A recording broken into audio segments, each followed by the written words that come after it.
How are you? This is Shivraj Sanmani. ಇವತ್ತು ನಾವು KSET paper 1 ಒಂದು ತಯಾರಿ ಕುರಿತಂತೆ ಒಂದು ಡಿಸ್ಕಷನ್ ಮಾಡೋಣ. ಈ ಕೆಸೆಟ್ ಪೇಪರ್ 1ನ ಯಶಸ್ಸಿನ ರಹಸ್ಯಗಳು. ಯಶಸ್ಸಿನ ರಹಸ್ಯಗಳು 3 ಹಂತದಾಗಿ ಒಂದು ಸ್ಟ್ರಾಟಜಿಯನ್ನು ನಾವು ಇಲ್ಲಿ ಡಿಸ್ಕಷನ್ ಮಾಡಲಿದ್ದೇವೆ. ಆಮೇಲೆ ಒಂದು ಸ್ಮಾರ್ಟ್ ಸ್ಟಡಿ ಪ್ಲ್ಯಾನ್, ಯಾವ ರೀತಿ ಸ್ಮಾರ್ಟ್ ಸ್ಟಡಿ ಪ್ಲ್ಯಾನ್ ಮಾಡ್ಕೋಬೇಕು ಅನ್ನೋದ್ರ ಕುರಿತು ಕೂಡ ನಾವು ಡಿಸ್ಕಷನ್ ಮಾಡೋಣ. ಸೊ ಇಲ್ಲಿ ನಾವು ಕೆಸೆಟ್ ಪೇಪರ್ 1 ನೆಟ್ ಕೆಸೆಟ್ಟಲ್ಲಿ 50 ಪ್ರಶ್ನೆ ಇರುತ್ತೆ ಪೇಪರ್ 1ನಲ್ಲಿ. ಅದಕ್ಕೆ 100 ಅಂಕಗಳಿರ್ತವೆ. ಆದರೆ ನೆನಪಿಡಬೇಕಾದ ಅಂಶ ಅಂದರೆ ಪೇಪರ್ 1 ಅತ್ಯಂತ ನಿರ್ಣಾಯಕ. ಪೇಪರ್ 1ನಲ್ಲಿ ನೀವು ಸ್ಕೋರ್ ಮಾಡಿದರೆ ಅದು ನಿಮ್ಮ ಕೆಸೆಟ್ ಪಾಸ್ ಆಗಲು ಅಥವಾ ನೆಟ್ ಪಾಸ್ ಆಗಲು ಒಂದು ಈಸಿ ಆಗುತ್ತೆ, ರಾಜಮಾರ್ಗ ಆಗುತ್ತೆ ಅಂತ ನನ್ನ ಭಾವನೆ. ಇಲ್ಲಿ ಏನಪ್ಪ ಅಂದರೆ ಒಂದು 70ಕ್ಕೂ ಹೆಚ್ಚು ಅಂಕಗಳನ್ನು ನೀವು ಗುರಿ ಇಟ್ಕೋಬೇಕು.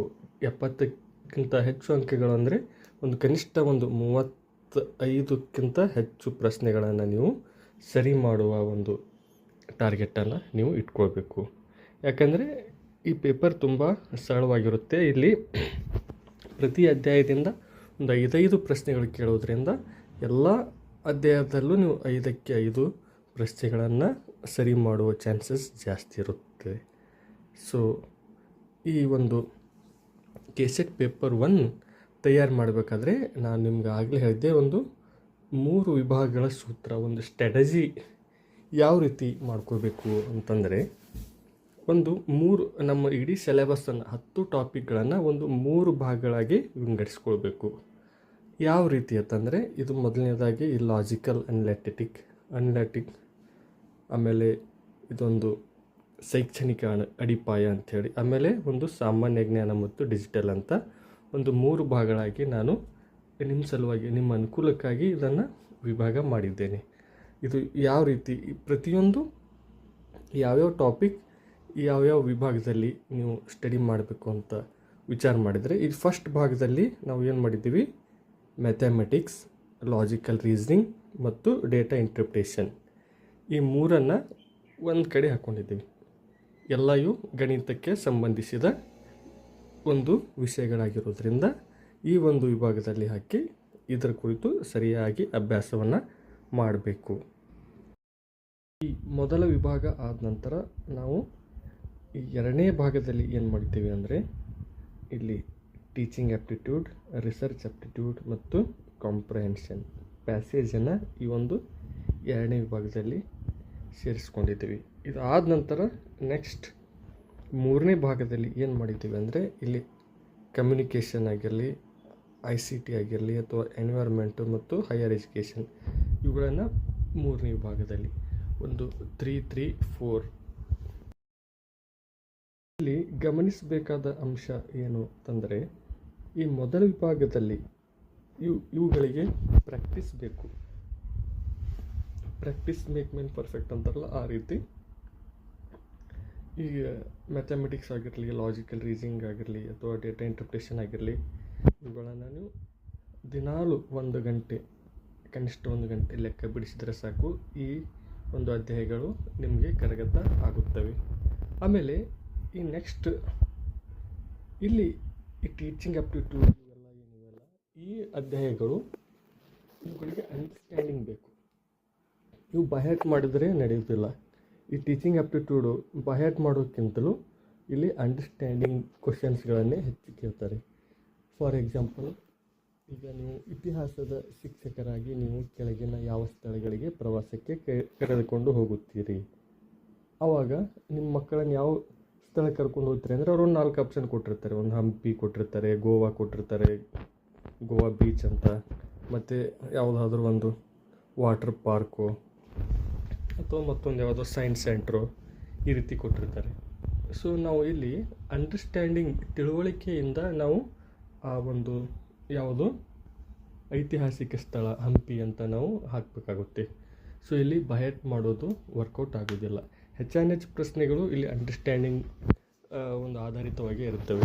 ಈಗ ಈ ಸಿದ್ಧಾಂತವನ್ನು ಯಾರು ಪ್ರತಿಪಾದಿಸಿದ್ರು ಅಂಥ ಕ್ವಶನ್ಸ್ಗಳೆಲ್ಲ ಈಗ ಕೇಳಲ್ಲ. ಅದು 10 ವರ್ಷದ ಹಿಂದೆ ಕೇಳ್ತಾಯಿದ್ರು, ಈಗ ಅಂಥ ಪ್ರಶ್ನೆಗಳಿಗೆ ಇಲ್ಲಿ ಜಾಸ್ತಿ ಕೇಳಲ್ಲ. ಒಂದು 4 ಪ್ರಶ್ನೆಗಳು ಅನ್ವಯಿಕಿದ್ರೆ ಒಂದು ಪ್ರಶ್ನೆ ಮಾತ್ರ ಆ ರೀತಿ ಸರಳ ಪ್ರಶ್ನೆ ಇದ್ದರೂ ಇರ್ಬೋದು ಅಷ್ಟೇ.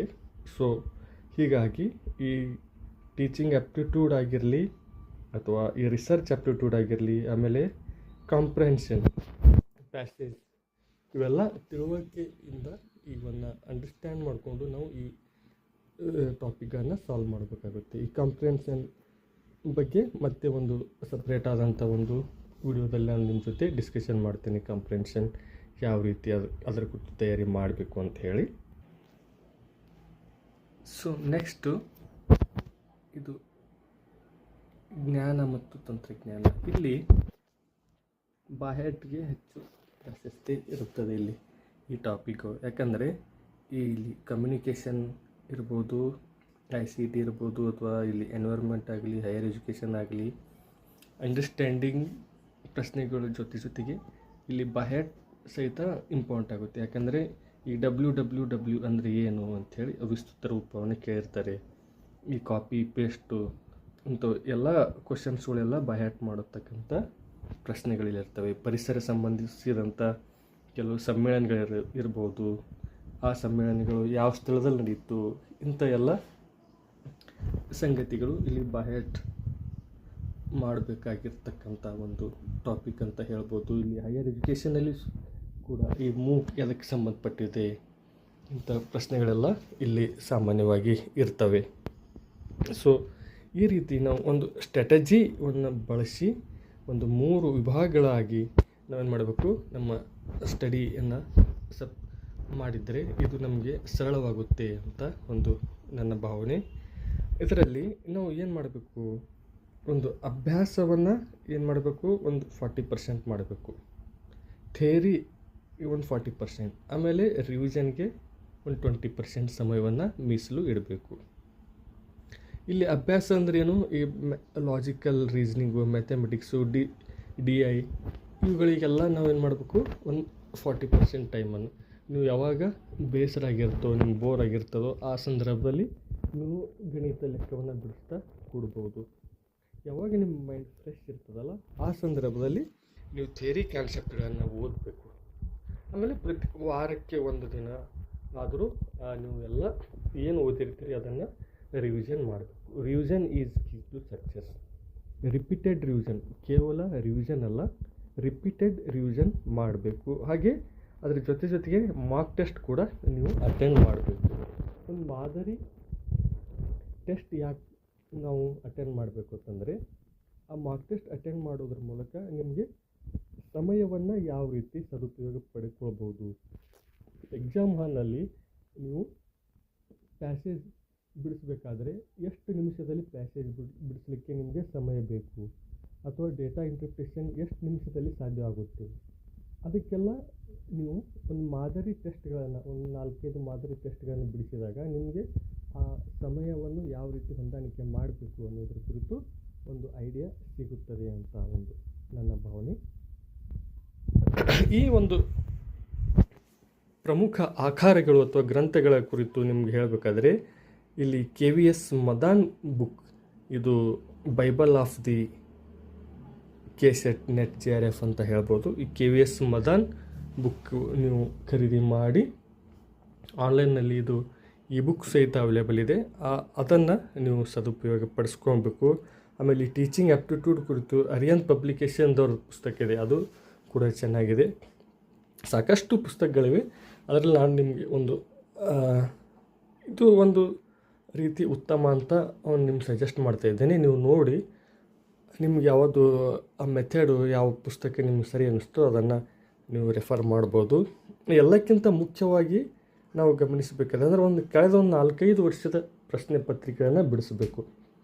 ನೀವು ಹಳೆ ಪ್ರಶ್ನೆ ಪತ್ರಿಕೆ ಅಂದರೆ ಒಂದು 10 ವರ್ಷದ ಹಿಂದಿನ ಪ್ರಶ್ನೆ ಪತ್ರಿಕೆಗಳನ್ನೆಲ್ಲ ಬಿಡಿಸ್ಕೊಂಡು ಕೂಡೋದ್ರಲ್ಲಿ ಏನೂ ಉಪಯೋಗ ಇಲ್ಲ. ಯಾಕಂದರೆ ಹಳೆಯ ಪ್ರಶ್ನೆ ಪತ್ರಿಕೆ 10 ವರ್ಷ ಹಿಂದೆ ಪ್ರಶ್ನೆಗಳು ಕೇಳುವ ಸ್ವರೂಪನೇ ಬೇರೆಯಾಗಿತ್ತು, ಆದರೆ ಈಗ ಆ ಪ್ರಶ್ನೆಗಳ ಕೇಳುವ ಸ್ವರೂಪನೇ ಬೇರೆಯಾಗಿದೆ. ಸೊ ಹೀಗಾಗಿ ಒಂದು 4-5 ವರ್ಷದ ಹಿಂದಿನ ಕ್ವಶನ್ ಪೇಪರ್ಸ್ಗಳನ್ನು ಸಾಲ್ವ್ ಮಾಡಿದರೆ ಸಾಕು.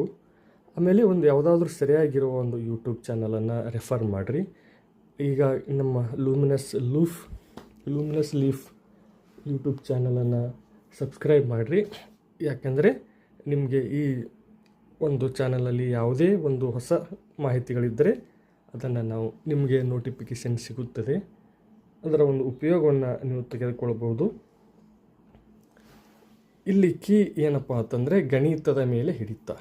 ಒಂದು ಗಣಿತದ ಮೇಲೆ ಹಿಡಿತ ಇದ್ದರೆ ನಿಮಗೆ ಆ 3 ಟಾಪಿಕ್ಗಳು ಬರ್ತವೆ. ಆಮೇಲೆ ಎಲ್ಲಕ್ಕಿಂತಲೂ ಮುಖ್ಯವಾಗಿ ಏನು ಮಾಡಬೇಕಪ್ಪ ಅಂದರೆ, ನಾನು ಈಗಾಗಲೇ ಹೇಳಿದೆ ನಿಮಗೆ, ಹಿಂದಿನ ಹಳೆಯ ಪ್ರಶ್ನೆ ಪತ್ರಿಕೆಗಳನ್ನು ಬಿಡಿಸ್ಬೇಕು 4-5 ವರ್ಷದ್ದು. ಆ ಪ್ರಶ್ನೆ ಪತ್ರಿಕೆಯಲ್ಲಿ ಪ್ರಶ್ನೆ ಕೆಳಗೆ 4 ಆಪ್ಷನ್ ಇದ್ದರೆ 4 ಅಥವಾ 5 ಆಪ್ಷನ್ ಇರ್ತವೆ. ಈ ಆಪ್ಷನ್ ಕರೆಕ್ಟ್ ಇದೆ, ಎ ಆಪ್ಷನ್ ಕರೆಕ್ಟ್ ಇದೆ, ಆದರೆ BCD ಈ 3 ಆಪ್ಷನ್ಗಳನ್ನು ಹಾಗೆ ಬಿಡ್ಲಿಕ್ಕೆ ಹೋಗಬಾರ್ದು. ಈ BCD ಆಪ್ಷನ್ಗಳು ಮುಂದಿನ ವರ್ಷ ಈ ಆಪ್ಷನ್ಗಳಿಂದ ಕ್ವಶನ್ ಬರೋ ಸಾಧ್ಯತೆ ಇರುತ್ತದೆ. ಫಾರ್ ಎಕ್ಸಾಂಪಲ್, ಈ ಕಾನೂರು ಹೆಗ್ಗಡತಿ ಬರೆದವರು ಯಾರು? ಕುವೆಂಪು, ಬೇಂದ್ರೆ, ಕಾರಂತ್, ಮಾಸ್ತಿ. ಸೊ ಈ ವರ್ಷ ಕುವೆಂಪು ಸರಿ ಇದಿಷ್ಟೇ ಓದಿಬಿಟ್ರೆ ಆಗೋದಿಲ್ಲ. ಯಾಕಂದರೆ ಮುಂದಿನ ವರ್ಷ ನೆಕ್ಸ್ಟ್ ಎಕ್ಸಾಮಲ್ಲಿ ಬೇಂದ್ರೆಯವರ ಕೃತಿ, ಮಾಸ್ತಿಯವರ ಕೃತಿ, ಕಾರಂತವರ ಕೃತಿ, ಈ ರೀತಿ ಈ 3 ಆಪ್ಷನ್ಗಳ ಮೇಲೆ ಕ್ವಶನ್ ಫ್ರೇಮ್ ಆಗೋ ಸಾಧ್ಯತೆ ಕೂಡ ಇರುತ್ತದೆ. ಯಾಕಂದರೆ ಈ ಆಪ್ಷನ್ಗಳು ಸುಮ್ಮನೆ ಕೊಟ್ಟಿರಲ್ಲ ಅವರು. ಈ ಆಪ್ಷನ್ಗಳು ಈ ಆಪ್ಷನ್ಗೆ ಅತ್ಯಂತ ಹತ್ತಿರವಾದ ಆಪ್ಷನ್ಗಳೇ ಇವು ಆಗಿರುತ್ತವೆ. ಸೊ ಹೀಗಾಗಿ ನೀವು PYQ ಅದರ ವಿಶ್ಲೇಷಣೆ ಮಾಡಬೇಕು. ಸುಮ್ಮನೆ ಓಲ್ಡ್ ಕ್ವಶನ್ ಪೇಪರ್ ಓದೋದಲ್ಲ, ಅದರದ್ದು ಎಕ್ಸ್ರೇ ತೆಗಿಬೇಕು, ಪೋಸ್ಟ್ ಮಾರ್ಟಮ್ ತೆಗಿಬೇಕು. ಒಂದು ಬ್ಲೂ ಪ್ರಿಂಟ್ ನಿಮಗೆ ಗೊತ್ತಾಗಬೇಕು. ಪೇಪರ್ ಸಿಲೆಬಸ್ ಯಾವ ರೀತಿ ಇದೆ, ಯಾವ ರೀತಿ ಕ್ವಶನ್ಸ್ ಕೇಳ್ತಾರೆ ಅನ್ನೋ ಒಂದು ಕಲ್ಪನೆ ನಿಮಗೆ ಈ ಒಂದು ಓಲ್ಡ್ ಕ್ವಶನ್ ಪೇಪರ್ ಮೂಲಕ ಸಿಗುತ್ತದೆ. ಇದು ಅಷ್ಟೇ ಅಲ್ಲದೆ ನಿಮ್ಮ ಒಂದು ಸ್ವಂತ ನೋಟ್ಸ್ ಮಾಡ್ಕೋಬೇಕು. ಒಂದೊಂದು ಟಾಪಿಕ್ ಮೇಲೆ 1-2 ಪೇಜಿನ ನೋಟ್ಸ್ ಅಷ್ಟೇ ಸಾಕು. ನೋಟ್ಸ್ ಅಂದರೆ ನಿಮ್ಮದೇ ಆದಂಥ ಒಂದು ಗ್ರಂಥ ಬರೆಯುವ ಅವಶ್ಯಕತೆ ಇಲ್ಲ. ಯಾಕಂದರೆ ಇನ್ನು ನಾಳೆ ಪರೀಕ್ಷೆ ಇದೆ ಅಂದರೆ ಇವತ್ತು ಒಂದು ದಿನದಲ್ಲಿ ಆ ಎಲ್ಲ ಒಂದು ನೋಟ್ಸನ್ನು ನೀವು ರಿವಿಷನ್ ಮಾಡ್ಕೊಳ್ಳೋಕ್ಕೆ ಸಾಧ್ಯ ಆಗಬೇಕು. ಆ ರೀತಿ ನಿಮ್ಮ ನೋಟ್ಸ್ ಇರಲಿ. ಅದೇ ರೀತಿ ಒಂದು ಸಮಯದ ನಿರ್ವಹಣೆ ಕೂಡ ಅತ್ಯಂತ ಮುಖ್ಯ. ಇದ್ರ ಸಲುವಾಗಿ ನೀವು ಏನು ಮಾಡಬೇಕು, ಮಾಕ್ ಟೆಸ್ಟನ್ನು ಬಿಡಿಸಬೇಕು. ಮಾಕ್ ಟೆಸ್ಟ್ ಬಿಡಿಸಿದರೆ ನಿಮ್ಗೆ ಟೈಮ್ ಮ್ಯಾನೇಜ್ಮೆಂಟ್ ಆಟೋಮೆಟಿಕ್ಕಾಗಿ ಡೆವಲಪ್ ಆಗುತ್ತೆ. ಮತ್ತು ಏನು ಹೇಳಬೇಕಂದ್ರೆ ಸತತ ಪ್ರಯತ್ನ. ಇಲ್ಲಿ ಮೇನ್ ಇಂಪಾರ್ಟೆಂಟ್ ಪಾಯಿಂಟ್ ಏನಪ್ಪ ಅಂತಂದರೆ consistency is the key to success. ನಿರಂತರವಾದ ಒಂದು ಪ್ರಯತ್ನ ಇದ್ದರೆ ನೀವು ಗೆಲುವಿನ ಶಿಖರವನ್ನು ಏರ್ತೀರಿ. ಅದು ಸಾಧ್ಯ ಆಗುತ್ತದೆ ಅಂತ ಒಂದು ನನ್ನ ಭಾವನೆ. So thank you very much. ನಿಮಗೆ ಏನಾದರೂ ಡೌಟ್ಸ್ ಇದ್ದರೆ ಕಮೆಂಟ್ ಮಾಡಿ. Take care. ಬೈ ಬಾಯ್.